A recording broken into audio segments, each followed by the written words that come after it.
Good morning, everyone. Gua. Welcome to channel Gua. I'm the host, Mr. Gua.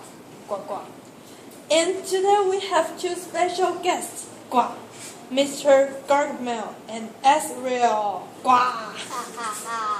Hello. So the first news is the middle-class teacher who joined ISIS, then fled after seeing horror of beheading. Now we are going to Eunice. Gua. Hello, Eunice. Gua. Thank you, Mr. Gua. Today we're going to share about a group called ISIS in Syria. And we're going to talk about a story of Khadija. She was in elementary school before she was lured by ISIS, and she then joined Brigade, an all-female group that patrols the street. The job is to make sure all women follow the clothing rules of ISIS, and they were paid $200 a month. However, she witnessed some terrible things, such as crucifixions, beheadings, and violence against women. The commander even pressured her into an arranged marriage. She then fled to Turkey and revealed these terrible truths to everyone. So be careful. And let's go back to Mr. Gua. Huh? Wow, ISIS is a horrible group. Go away, stupid cat! Thank you, Eunice. So our next news is Ebola in the U.S. We are going to Arial. Hello, Arial. Gua. Thank you, Mr. Gua. Here we are in the USA. It reports that CDC, Centers of Disease Control and Prevention, confirmed the first case of Ebola in the USA. An American was tested positive for Ebola after coming back from Liberia. USA authorities began to tackle with Ebola. First, Obama met officials of CDC. Second, CDC director announced that CDC will continue to trace those who are possibly exposed. And he said that he remains confident that US can contain Ebola. Third, Bill Gates praised US response to Ebola, and he has committed $50 million to support emergency response to Ebola. This is Ariel in the USA. Let's go back to Mr. Gua. It looks like Ebola won't spread in the USA. What do you think? Stupid cat! Gua.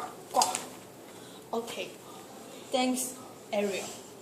Our next news is the nation's unemployment rate fell below 6% in September for the first time in 6 years. Welcome, Joyce. Gua. Okay, thank you, Mr. Gua.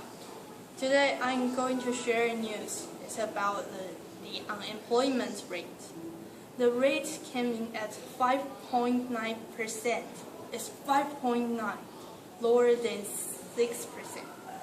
So while employers added 248,000 jobs last month, the unemployment rate fell last month because more people were getting jobs, not because they were dropping out of the labor force as they have at times during the economic recovery. The share of people in the workforce was essentially unchanged. The president's critics, however, said the unemployment rate is declined because people were getting discouraged and dropping out of the workforce entirely when they can't find jobs. The share of Americans participating in the labor force is now at its lowest point since 1978, at 62.7%. The drop-off force has been a problem during the recovery, but the recent decrease in unemployment rate, which stood at 7.2% a year ago, is due more to American landing jobs than giving up. Employers have added 2.6 million people to their payroll since last September. So we are very happy about the unemployment rate fall. We are going back to Mr. Gua. Thank you. Oh, let's just say the working opportunity in the USA has increased.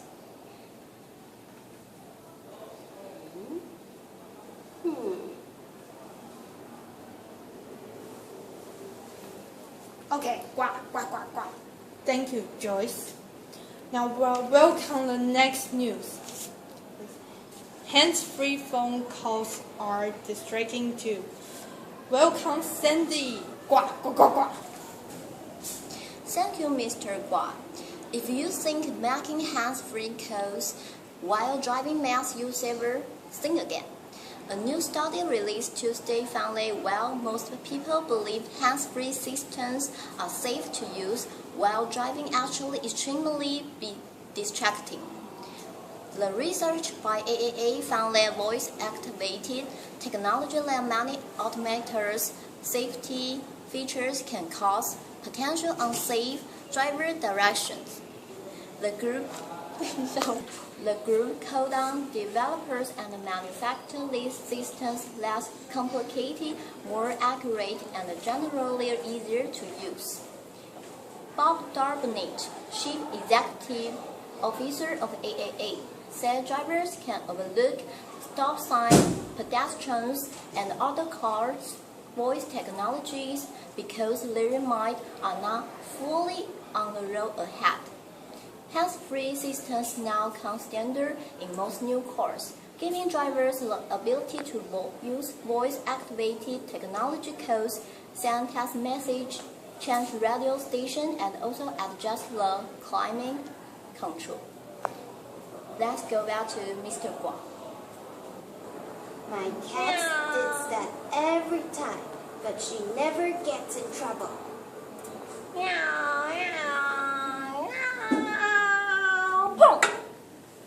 Oops. Gua. Thank you, Sandy. So our next news is fewer protesters. Occupation in Hong Kong persists. Welcome, Cathy. Gua. Thank you, Mr. Gua. This is a news about student movement in Hong Kong. The number of protesters has reduced when the Occupy Central movement in Hong Kong entered its 9th day Monday. The reason why protesters reduce is the government as they have to clean Main Street, or it will take the fierce measure to expel them. Now, besides Mount Kok, it still gather many protesters. The place like Causeway Bay and many main streets has cleared. Some recent citizens received police crackdown force to clear the streets, and one 16-year-old teenager said, "We want everyone to leave, as we don't want to see more bloodshed. But we will come back if the government fails to respond to our demands." This is a warning for Hong Kong government. Thank you. Let's go back to Mr. Gua. I'll be the chef of Hong Kong. Ha ha ha ha ha ha ha.